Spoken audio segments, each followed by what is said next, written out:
Okay, so the majority of the speakers here are people, let's say, from academia, who are also, let's say, engaged, politically engaged in the struggles, into building something, into changing things. But I think Sinan wouldn't describe himself like this. This is his main occupation. So he's an activist, an organizer. This is what he does. This is what he builds upon. But what is really interesting is he tries to reflect. He tries to think about it. He's not only, spontaneously trying to do what is possible, but he looks at his own practice. I think this is very important for activism, for advancing to political goals that we have set. So Sinan is based in Portugal, and he is one of the members of Climaximo. And one of the things that we invited him is his book with his colleague, All In Now, so All In and Now. And there's also a book presentation on Friday, which is, let's say, in addition to the summer school. But today he'll be also talking about the climate jobs campaign that they did at Climaximo. So, Sinan, please. Thanks very much. Right, so this is the name of the talk. And this is a joke. This is what is on the website. I'm just joking about how not to do slides. So do interrupt me. First thing, do interrupt me directly. No microphone needed. Just speak over, and because it's recorded, I will repeat the question for everyone to hear as well. And then I can answer it as much as I can. If there is a specific question, something is not very clear, don't hesitate. Just maybe raise your hand if you're not on the front so that I can actually see that you're talking. But in the front, you can just, confused faces are good enough. So I am going to move on. This is my third slide. We are already on the third slide. So I want to tell you a few things about myself. So some of it Bostian already said. Another thing I think he didn't mention is that I actually have a job other than this that I'm doing, and it has been always like this. The political activity is, there is this alienated wage labor, and then there is the actual life, and so on. It's really, for those of you who are geeks of Marxology, is like this 1840 whatever manuscripts say that your wage work cannot be your self-realization and things like that. So anyway, where I'm coming from.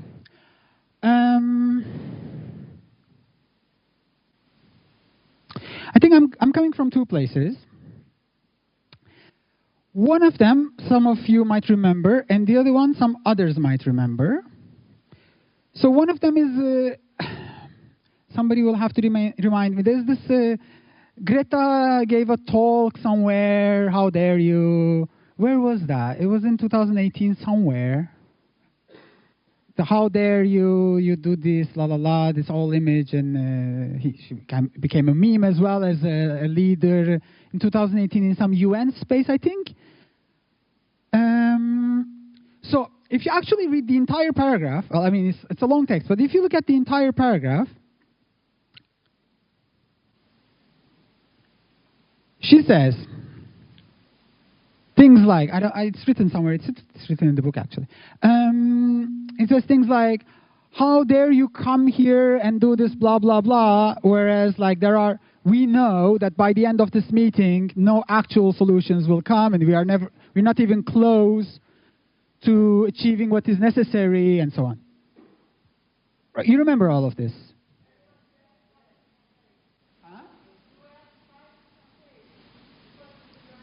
Summit, yeah? Climate summit? Yeah, some UN climate summit. I think it was in Poland. I don't know. It was, no, it's before. It cannot be in Glasgow because it has to be in 2018.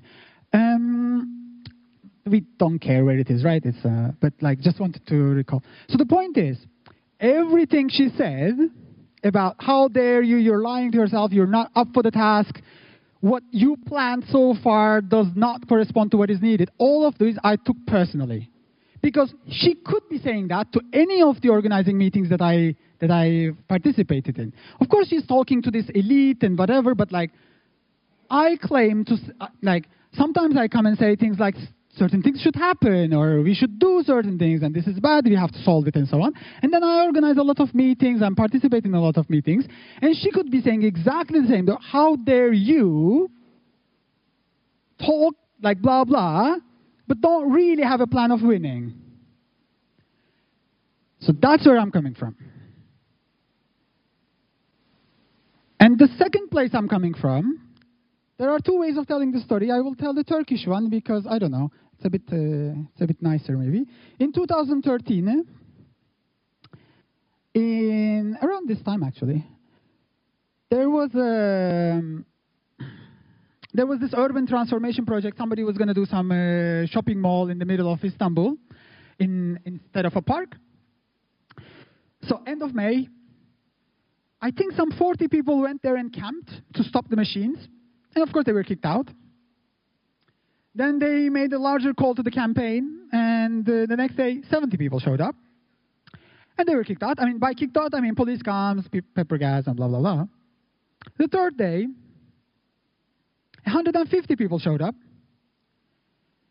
And they were tear gassed again, and they had these tents, and the tents were burned. It was a very strange situation. And the day after, 2 million people showed up. And then we went back to the camp, back to the park.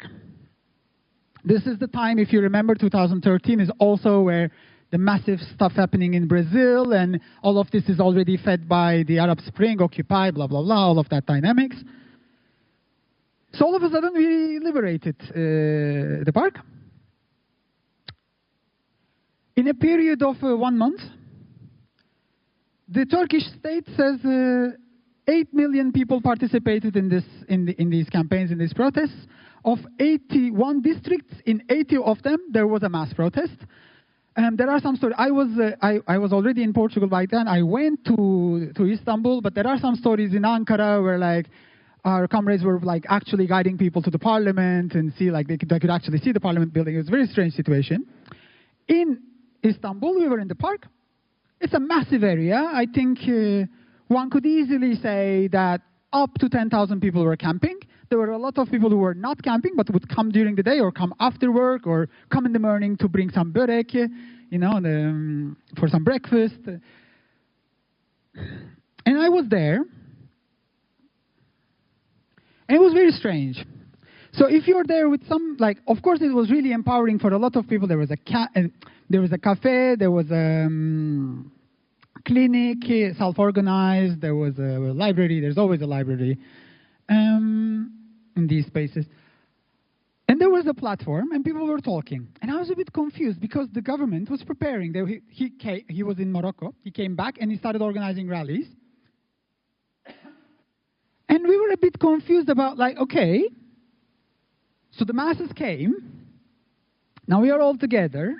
You know, the class, whatever, like, this is the people. And in the platform, there was some conversation, and there was some internal meetings. I was a bit confused, but I was like, okay, fine. Like, people probably know what they're doing, right? Turns out they didn't. The government consolidated their powers, and then the police came, and they did the specific trick of coming on a Friday afternoon so that we would have battles in a terrain of, I think the size is like 5 times Ljubljana, the entire battle terrain. Istanbul is very big, but okay. So they did it on Friday so that everyone would come and they would still beat us up. And we had no plan, apparently. Right? Because I thought we had a plan, and somebody had a plan. So I came back from it. I mean, obviously the movement continued. There were the neighborhood assemblies, and it transformed into different things and so on. The park is still a park. This was, 12 years ago. The government collapsed, and there was even some faction of it tried to do a coup, and so there is this whole political crisis that was produced by it, but we were not leading it. From that moment on, we were not leading it.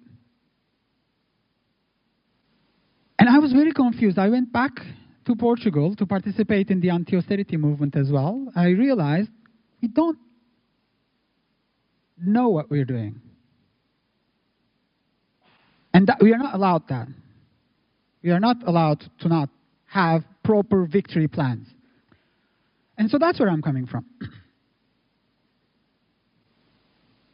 So I'm coming from a place of like actual real life experience. It's not like what we have to do and something, but it's more like it's something that I have to be doing. Like this is what like things that keep me awake at night, and in the morning I start working on them.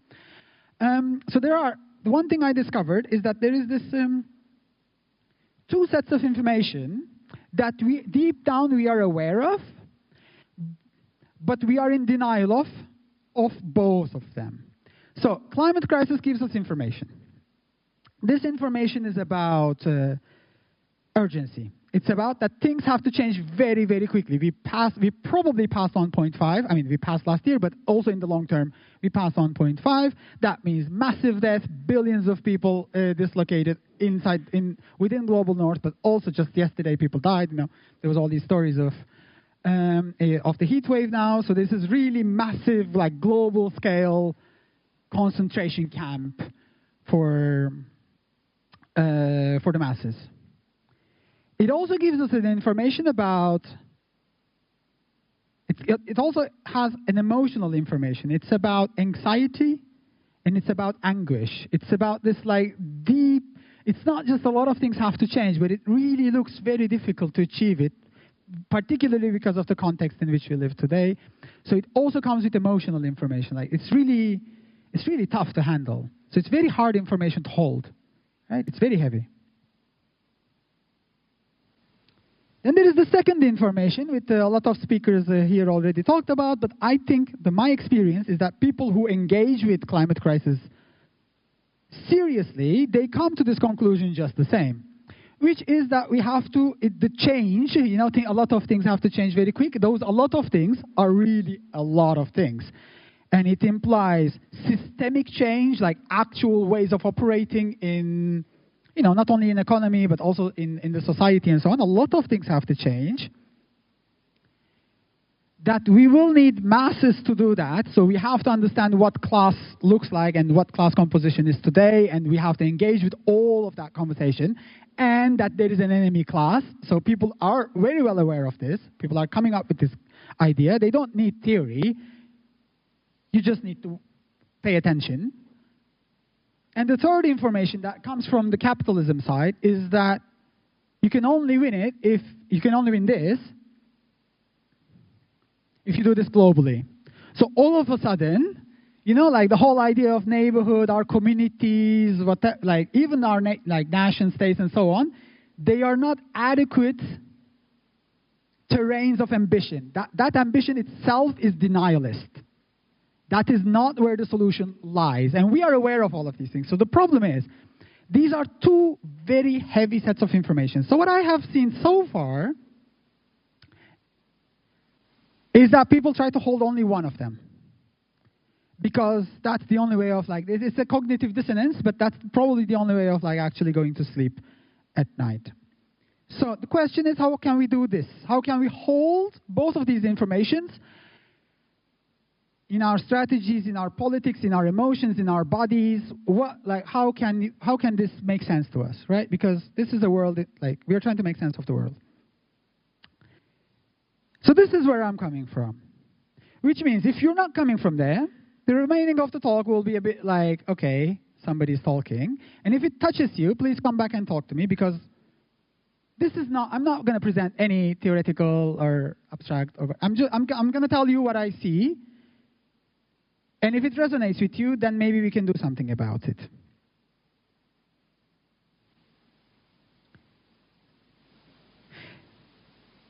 And so, basically what I wanted to say for this opening is that this is either your problem or not, right? This is my problem. These are my problems from Turkey with Greta and so on. It's either your problem or not. And I will give you a lot of answers to those problems just now in the following half an hour. And of course, if these are not your problems, then one of us is in the wrong room, right? Which is fine. It happens. We didn't fully agree to be in the same place, so that's okay. So I just wanted to situate ourselves, so like, what are we talking about?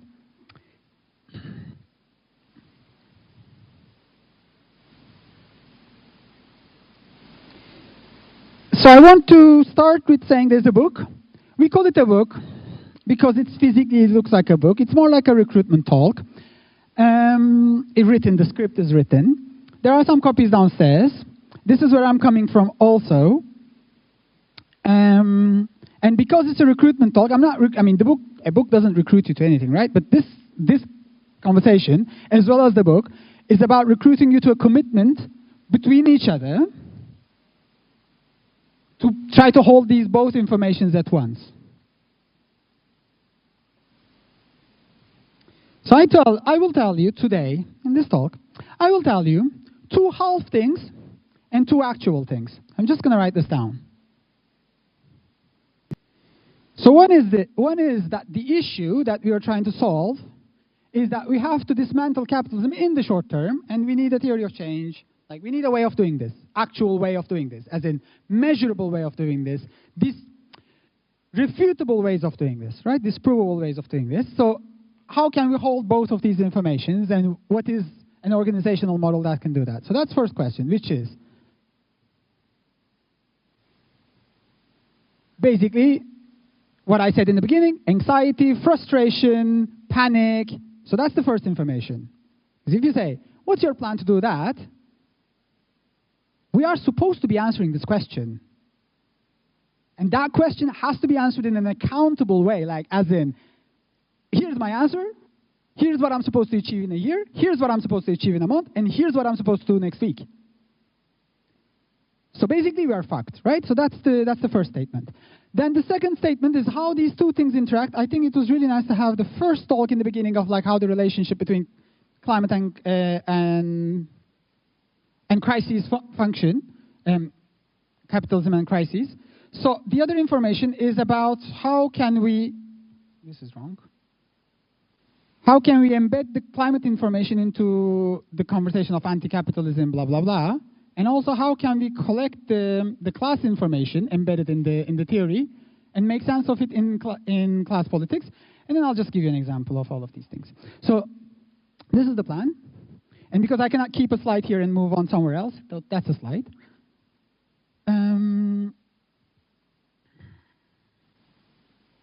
Right. Cool. So the first half thing is you can only answer questions if you have a playground to be curious about them, right? If you have frameworks in your head that can help you explore it, because otherwise, if it's too big, the solution is you will have to run away from it at some point. So one thing that we are arguing, and this is the first half thing that I want to say, is that we situate ourselves in a larger movement ecosystem that corresponds to complexity with complexity. So the first statement is, we really have to do everything. We have to bet on everything. And we have to, do mass agitation. We also have to take care of crisis situations. We have to also delegitimize the system. We have to do all of those things, and we have to invest in all of those things. But we, like individually, we cannot organize the totality by definition, right? Because it doesn't make sense. So we have to make sure that some of us are doing some of the things and others are doing the other thing, both in a way that makes sense and with intentionality. So we need a framework, a playground. We need an intentional relationship between these people that are doing other things.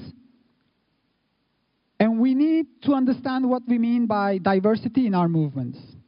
So there is this concept of movement ecology, social movement ecology, and so on. I really like this word, not because ecology is like environment and whatever, but more like a way of thinking about ourselves. Because everyone that I know of who are actually engaging in ecological work, or earth care work, I don't know, there are fancy words for it. They are very intentional about diversity. They look at specific things and they're like, I don't want this in diversity. Doesn't make sense. I want this diversity, but I don't want them to talk to each other, so they have to be separate. They have a relationship that can feed each other, so they should be close to each other. If there are no connections, you build connections. If there are antagonistic connections, you want to separate them, and so on. So intentional relationships here. And so what we do is to improve. Why do I have a next slide?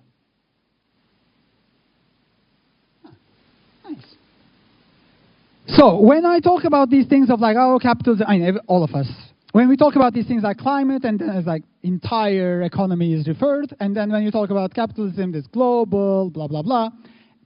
What I hear a lot is that it's very complex. If somebody tells you something is complex, what they're actually meaning is, I don't want to talk about it.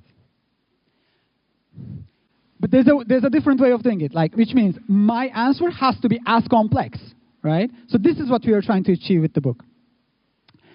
Understanding that we have to find a complex way of thinking in a way that harvests diversity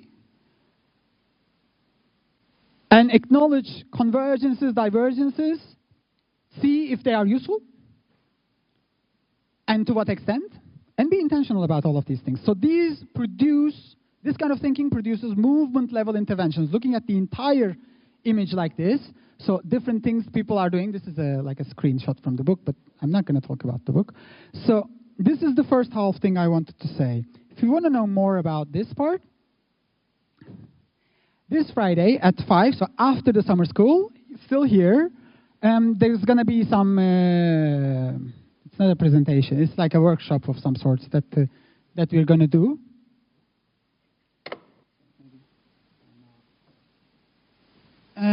So if you want to know more, talk to me. Also, be here at 5. Now, the second half thing that I want to say is apparently that thing, which is how can we do climate-informed class politics. So there's information in the climate crisis that is distinct from any other thing that we have dealt with, which is deadline. This is really, really important to understand, like actual system change, like all of these things should happen, blah, blah, blah. If you take the climate information as is, you discover, oh wait, I have to do these things in the following 5 years, because that changes qualitatively what the task is. So that is the information that is hidden in that statement. And there are ways of avoiding this.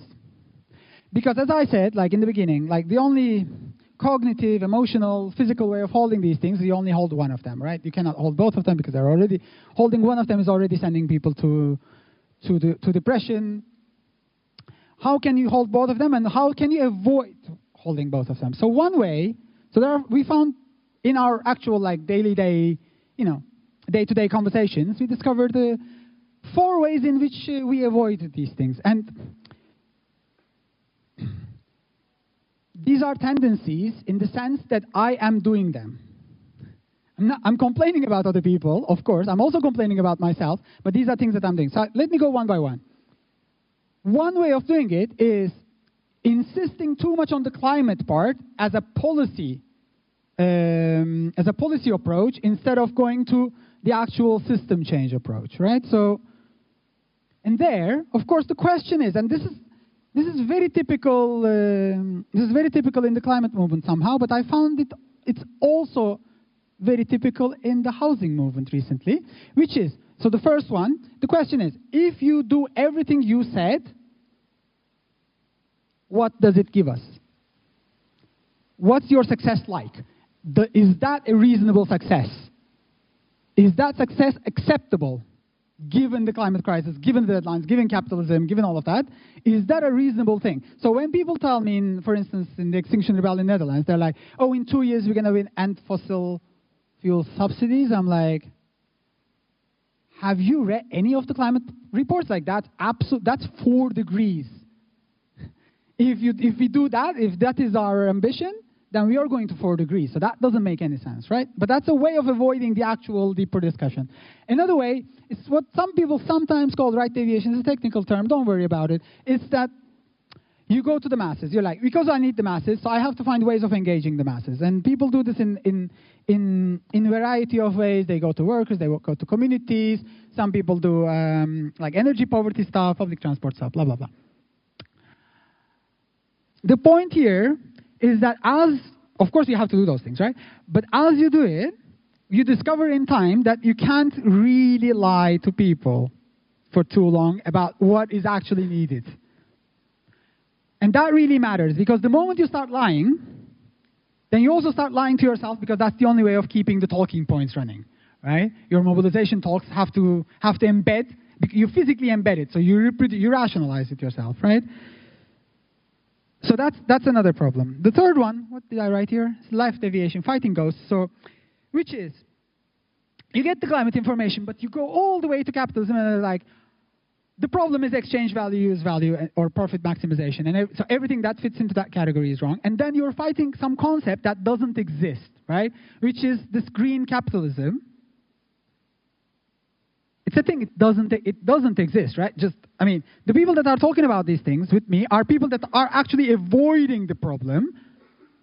Because if you look at the number, I mean, this is really trivial stuff. Oil demand is increasing, gas demand is increasing, coal demand is increasing, investment in all of these things are increasing. I'm not saying there is no such thing as investments that are framed as green capitalism. I'm saying as a structural thing to fight, that thing does not exist. People are doing business. People are also doing business in private healthcare sector or in mining or whatever. They are doing all of those things. That's not green capitalism. We live in fossil capitalism, and it's an apparatus that is growing currently. And by currently, I mean the last 150 years. So that is a way of avoiding, because then you're like, oh, I'm going to talk about how bad electric cars are, as if the other cars are diminishing, right? So it doesn't make any sense. It's really a cognitive dissonance. And the fourth one that I want to talk about is some sort of collapsism. This is really typical of I think Western European and maybe a little bit of US people are also doing this. Some sort of, oh, we failed. 1.5 is dead, 2 degrees is dead, whatever number, any other now, 2.3 is dead. I don't know what is dead. But they like, something is dead, now you have to do adaptation. So, you can only say things like this to yourself if you first say yourself, I am entitled to define when we fail. So when you say something like this, you're like, obviously, I'm not going to consult people in Sudan who are currently passing through a climate collapse. I'm not going to consult the people in Syria who are currently passing through climate collapse. But I'm going to define that here now, in this room, with this air conditioning, in this beautiful environment, that we failed. Because I can say this. I can say this only because I am activating some privilege, right? It doesn't really make sense that this happened. It just makes me comfortable to say it, because then I'm not accountable anymore. So these are 4 ways that we discovered that are really, really problematic. I'm not going to talk about any of this. This was the half point. And, oops. Yeah, so the way to solve it is if you keep yourself rooted in reality, which means, are emissions decreasing? Go ahead.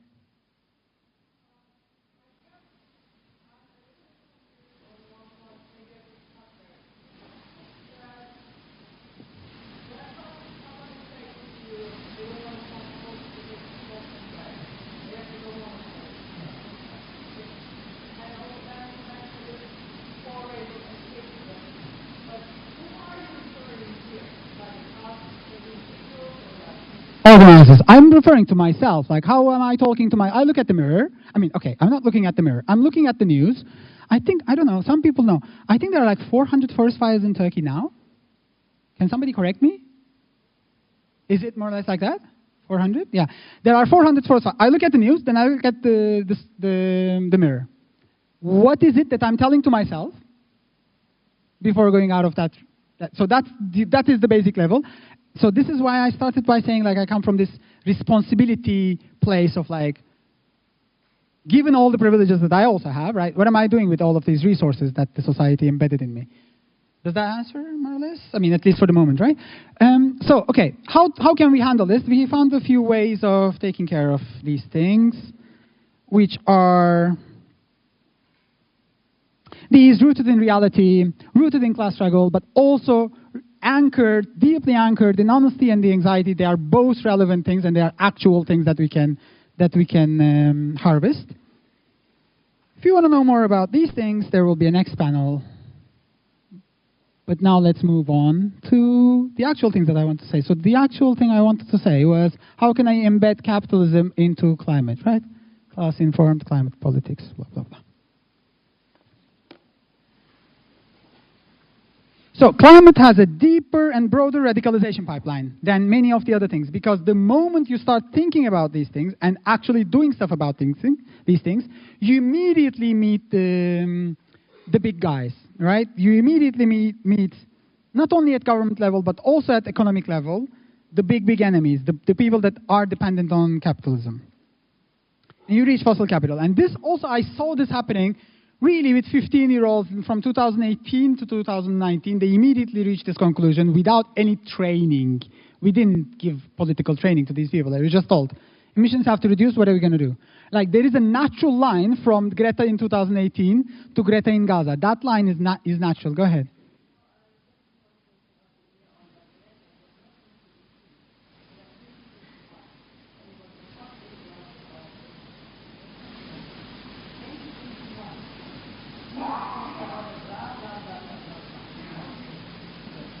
Nice. I mean, in 2019, we had the Fridays for Future launched by Greta, so maybe she didn't say the blah blah one, but she did the how dare you one into somewhere before that, because I remember using the slides in schools. But thanks. So the correction is the blah blah part happened in Glasgow. She was this was in later. So there are two ways of avoiding this kind of information. And one of them is, if you embed too much of capitalism into the climate conversation, then it looks like anything that you do that doesn't dismantle capitalism is not relevant to do, right? So if not capitalism altogether, then it's not good enough. So this is a totality view, right? This is like either everything or nothing, which is also a comfortable position, because everything doesn't exist as an entity, so we kind of unhook ourselves. And the second one is, if we want to get popular support, we have to do some sort of campaigns that actually fit to the immediate needs of the people, so that we can build this movement, the class stuff, right? But then we might miss the deadline. So this is also connected to the other side that I was saying about, like, the fossil fuel subsidies and so on. So you might be doing agitation in a way that gives you, in the ideal scenario, a revolution in 2039, and that's just too late. So there's also a way of avoiding all of this like that. So here's the next slide. So the way to handle these things,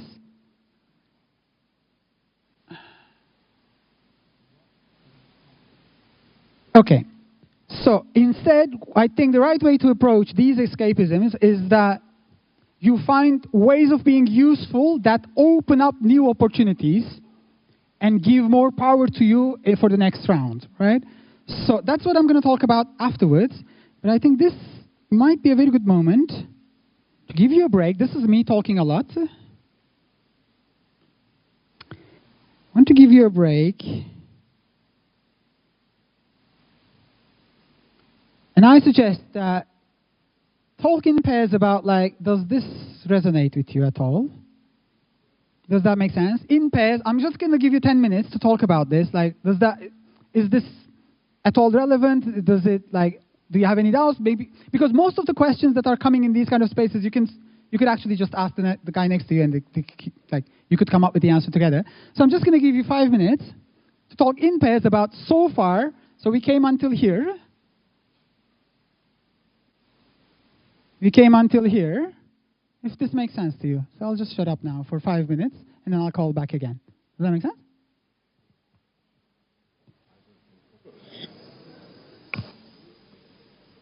Cool. Thanks for the collaboration, for people who helped me out with this. So I was hoping to get some questions now, but I think that's going to kind of disturb the dynamics. But there was a question, right? It's really... No, I'm wondering in terms of, like, dinner, lunchtime and so on, but okay, let's not get comments at this point, and let's get some clarification stuff so that we clean up and then move on. There is a Q&A at the end. This isn't some sort of fake trap that I put you in, But if there is like specific stuff, like I just didn't understand, like we couldn't figure this out or something, I'm happy to hear. Does that, you want to say? Okay. Tell me.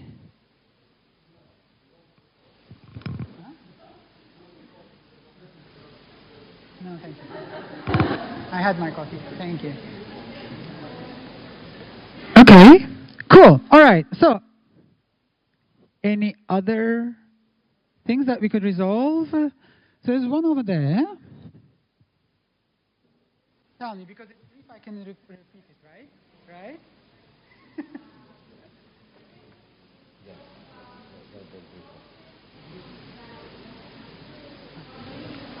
Yeah. Mm-hmm. Mm-hmm. Yeah. So I said apparently something like fostering eco-anxiety, and I mean the eco-anxiety stuff that we're talking about, this psychosocial effect and so on. What do I mean by why do I use fostering? So your body is telling you something. That's information. The fact that your body is telling you something is information. And also, your body is right. We are supposed to be anxious, right? So that's what I mean by it. I mean that we have to understand that that is useful information that can produce results, that can have meaning. So when I say fostering, I don't mean like if people are not anxious, make them anxious, but more like if people are anxious, that's the right place to be. There was another one. You wanted to say something? Okay, but give me the one that I can wrap up very quick. And then at the end... But I repeat all the time, no? I can give her, but... That's going to be a lot of logistics. Tell me.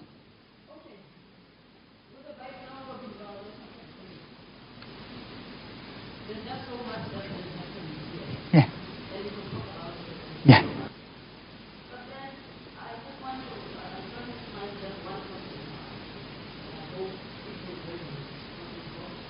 Right, but we will make it very quick, right? Thank you. How do you reconcile science and the understanding of facts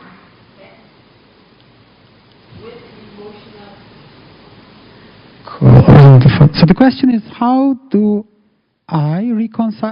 we reconcile, let's say, scientific facts and the emotional response, or basically, how can you relate to facts and their meanings, right? So I think this is the entire talk. Like I'm just saying, that is the only way of receiving information, right? If you only understand the information if you are if you embed the meaning into you. So this is why I'm like fostering anxiety and things like that. So the scientific, I don't know what is scientific like. There is a lot of Western ways of doing science, which is like data. And then as long as we produce more data, then we get a better career, apparently. What I'm saying is something is only information if you're emotionally connected to it. Otherwise, it's not information yet. So I think this is also where you're coming from, probably. But like, so this is exactly why when we figure these things out, we also have to make sense of ourselves in this context that we live in. So how can we make sense of our lives in a world that doesn't make sense? And I'll keep it here because that actually is a good transition to the next, but there will be, hopefully, if I don't screw up this part, I have what, how many, half an hour later it will end, huh? Yes, okay, cool, that's okay. So I'm going to tell you something very concrete that we did, which was called a climate jobs campaign, which is actual application of these kind of things and trying to solve these issues. So a lot of people, in order to do class-informed climate politics, they look at trade unions and they look at industrial workers. And there are reasons for people to do this. So they do it for the trade unions because they have organized social power, they have a large membership, so they can influence basically the other people. They have some negotiation capacity, they consolidated their victory, so they can actually push for change. We can involve masses if we get support from trade unions, which is what some people say. And eventually, of course, they have the power and the right to strike in many contexts, and so they have some sort of disruptive capacity in the system. So this is some of the things that people tell each other. Activists say, oh, we have to go to the workers or whatever, trade unions.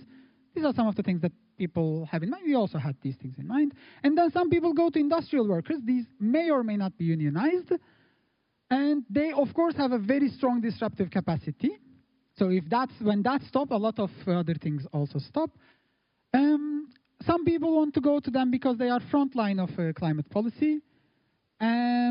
So if like stuff that we heard yesterday, Lucas Plan or GKP, like things like this actually being on the front lines.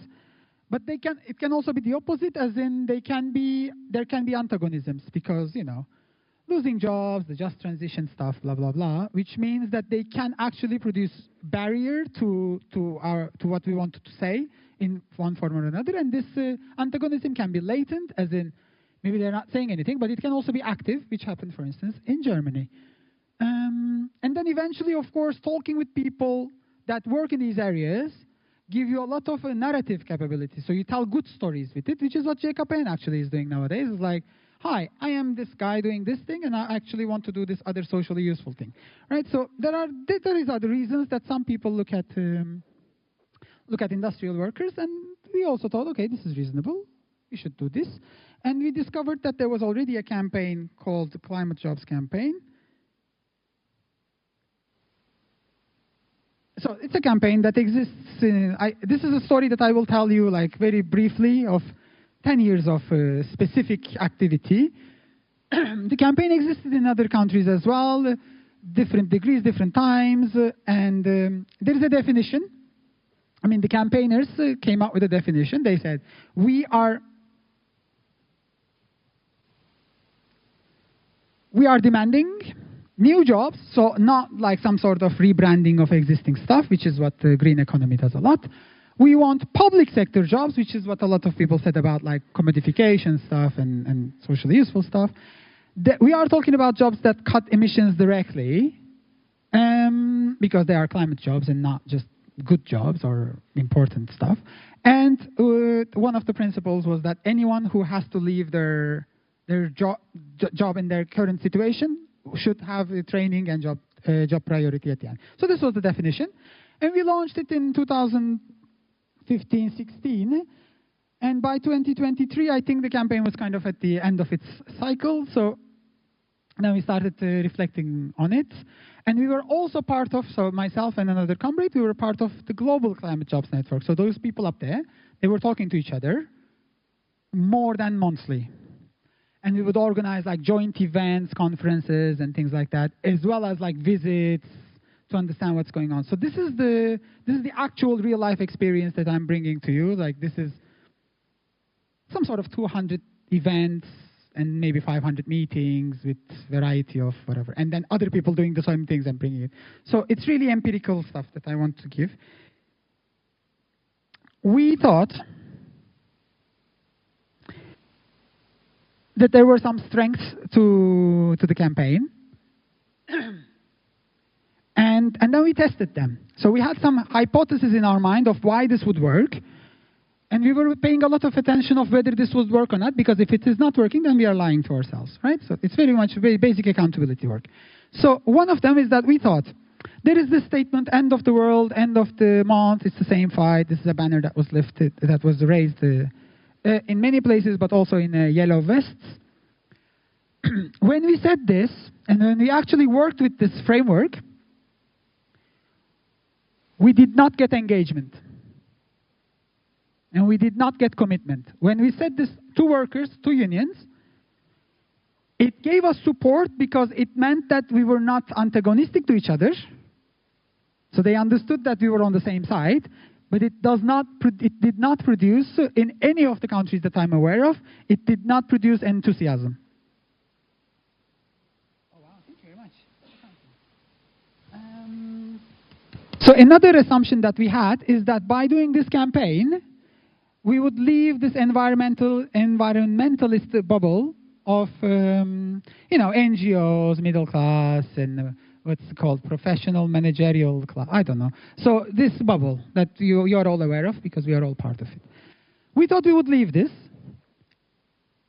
It didn't work.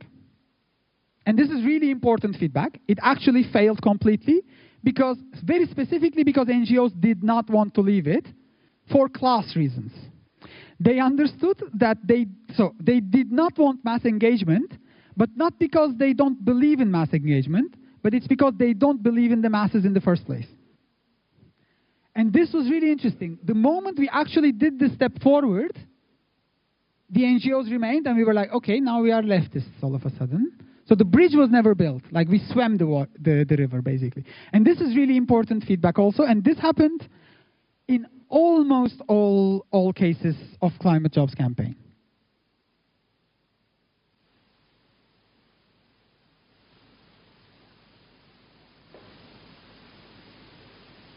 Another thing that we noticed is that we thought, if we give people something to fight for instead of something to fight against, this will bring a vision and we will gather a lot of people together and so on. Like, instead of just no new oil project, or I don't know, against privatization, we would say, here's a worldview, right? There is no empirical reason to think that positive messaging mobilizes more people to the street. And this is really important. Like, I have been checking this for a very long time. There is no empirical reason to believe in this. And we didn't produce any either. We started with this belief. I don't believe it anymore. We have this idea that this would mobilize more people, but we don't have empirical reason to believe in this. Typically, a lot of people come to the street if they say, enough is enough. So this is really interesting that we tested this and we didn't produce any reason. Some others might, but we didn't. And another one is that we thought we could address the false dilemma between climate and environment, or climate and jobs and blah blah, all of that. So this is a false dilemma. You don't have to lose your job. You don't have to lose your income, or your sustenance and so on. This is said a lot in the by leftists. It's not true. The dilemma is only false after the transformation. Currently, if you are actually working with actual people, it does mean worse working conditions for them at that point. So they only align with you by the time you want to win, but not before. And this is really also very important because we want to believe in this, but it doesn't correspond to actual strategic steps. Obviously, it serves for political training. Like, among the people that agree with the climate jobs campaign, it was a useful tool to approach this, but it did not produce strategic results for us. Because it is a real dilemma. In real life, those people who signed the contract in 1970, 1980, those contracts don't exist and they know it. Even if they get a job in the renewable energy, those contracts disappeared. And they know, like, if next year they have to go to a different job, they're not getting the same contract. That's not an option at the moment. So at this moment, this wasn't a useful tool. Why am I doing this with this? Okay.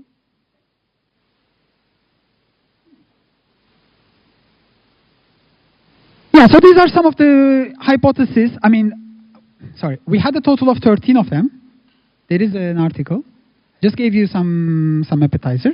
Now, I also want to tell you a little bit about movement level, what we wanted to achieve with this. Because as we were doing this, we were also doing climate action. We were doing climate camps. We were doing direct action. We were doing frontline stuff, campaigning, and so on. So by doing climate jobs campaign, we thought we can engage with the institutional capability. Meaning, we can consolidate victories, we can create structures that can maintain this movement, and that can feed this movement. In our case, in Portugal, which doesn't have to apply everywhere, we won that climate jobs is part of the climate law. So there's a statement that says state is supposed to provide climate jobs. I don't know why we won this, but we did. But we failed in getting any political party or any large structure behind this banner. Nobody raised this flag and say, let's go, right? Like this kind of Ocasio-Cortez moment. Didn't happen. We failed. It might be just simply our failure. The second thing is that you can aim at some narrative capability by saying, I have the solutions. This worked pretty well. Fridays for Future, even in 2019, they had the climate jobs banner in the first protest. So the biggest biggest climate protests in Portugal, they were immediately not only political, but also had this narrative capability of like, who is to blame? What does a solution look like? So the stuff that Lorenzo was saying, like decommodification and so on, all of this was embedded in the narrative. So we managed to do it a bit better, I think. And finally, no, there's something else I want to say. We also produced a lot of reports. Like actually, we wrote down that in Portugal, 200,000 new jobs can cut emissions by 90% by 2030. So we know how to do this. And this really helps. It doesn't help you to win, but it does help you to hold ground. And we thought we could engage with organized labor from carbon-intensive sectors. That didn't happen. I mean, 8 years of attempt. When I say it didn't happen, it means like it's really, really hard. There is a lot of entrenched interest and entrenched culture in there. I'm not going to go into detail because it's specific, because union structures in general are very specific in every country. We had our own ways. In other places, there were other things. What's the question? No. Sorry for finding it. Yeah, so this is some feedback. Now I want to tell you a few lessons. Meaning. So let's going back. Go ahead. Can I have a question? Did you engage more with the trade union officialdom, like the leaders, the professionals, or let's say rank and file? The question is if we get engaged more with the union structure or with the base, with the membership. That's a spoiler for my next slide. So going back here, there are these are legitimate reasons to do this, and maybe some of you, I heard at least some people are interested in doing this or are already doing this. So I want to bring you some lessons that we think are a bit more generalizable. So the first one, yeah, this I said already. Cool. I'm actually going over. So the first lesson is that if you don't win the climate argument, you cannot win the ambition argument. It just doesn't work. And the moment you give up the ambition argument, you already gave up the entire project. Which means you stop being able to sleep at night. So this is really important. Somebody has to constantly push for climate emergency as is, like deadlines, 2 years, 5 years, we have to win. If you don't push for this, you can win logos, you don't win politics. So this is very hard to digest for someone who did this for 8 years and come to this conclusion. Like, this is very defeatist position for myself, right? Like, I'm aware of what I'm saying. There's a question? So in terms of what needs to change when, right? So the first part, which means basically for all purposes, climate crisis tells me, 2 degrees tells me, entire Europe should have 0 emissions by 2030. This is 2 degrees statement. This statement, if the previous speakers are correct, means dismantling capitalism in the following couple of years, at least in Europe. So that is the discussion that we want to have, like what are we trying to achieve and so on. We can only have this discussion honestly if we are pushing for the climate emergency argument, if somebody is pushing. I'm not saying you have to be pushing it, but somebody in the movement has to be pushing it. So this is one... This is one. So basically, there is a difference. People talk about this of negotiation politics and transformative politics or something like this for unionism or in general for NGOs or something like. Are you trying to co-manage? Are you trying to negotiate with power holders, or are you trying to transform the rules of the game? Right? You can only go to the rules of the game if you have the emergency argument with you. The second lesson And this is really crucial for if you actually want to work with the workers in emitting sectors. There is no transition for unions. For the workers, there might be. For the companies, there is, because Ursula wrote it. Ursula says, if you had this profit, I will give you this profit later. It's for the companies. For the workers, you might win something. The unions know that there is no way, there is no transition from a coal mine workers union into something else. That structure will disappear. And they know this. And it means the union delegates that have collected all this experience and know-how and resources, they will all go to garbage because they are not applicable in most of the cases. They cannot be carried over from sector to sector.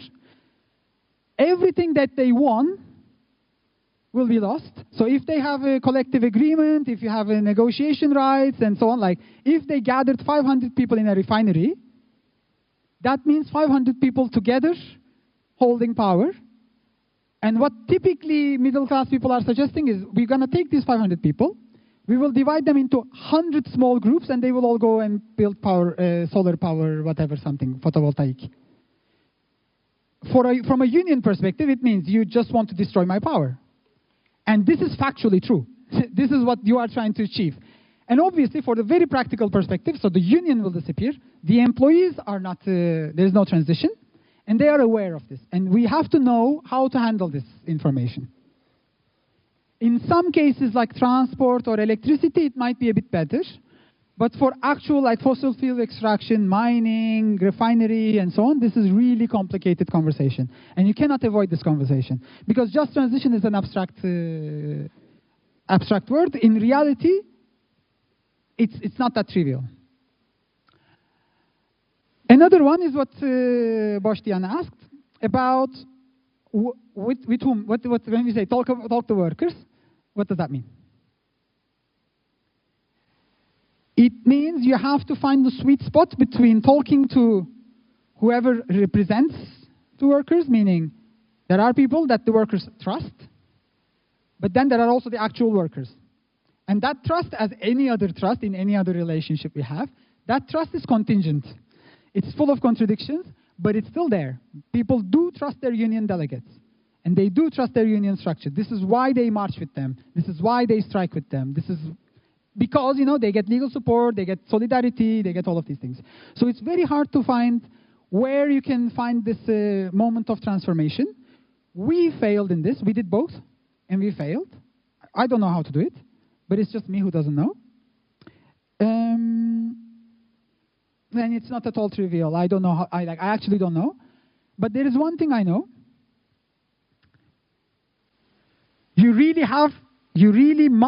Okay, sorry. Going back.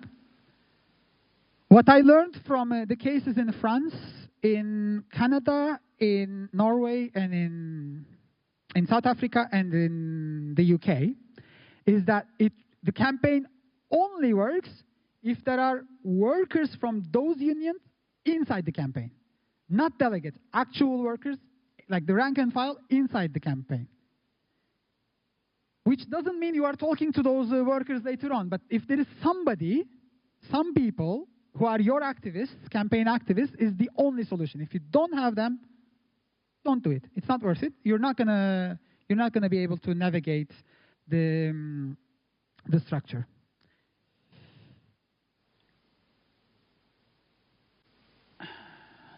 The fourth lesson, and this I think is really interesting, is the fact that we were able to write down exactly what needs to happen, as in, we were capable of saying, we need a total of 80,000 jobs in public transport in order to get zero emissions in mobility. And these 80,000 people in Portugal, half of it will do this, another quarter will do this, and so on. The fact that we were engaging with this is empowering.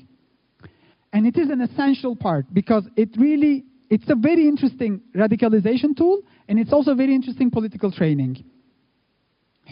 Because you can constantly contrast with existing policy, and you can always show, you don't just say, I'm against that policy, I'm saying, that policy is against what I defend, which is this report, right? It helps you build capacity, policy capacity. And the fact that we know what needs to happen exactly also is a radicalization pipeline. And by radicalization, I mean going to the roots pipeline, right? That's the idea. Radical comes from the root. So it takes people faster to the root cause. So these are 4. So basically, this is what we did. Wrapping up. If you want to do this, then you have to handle these issues, like how to hold both of those information. And here's one example of how we handle it. So this is where I will shut up. Yes, and we can get some questions maybe. Let me think.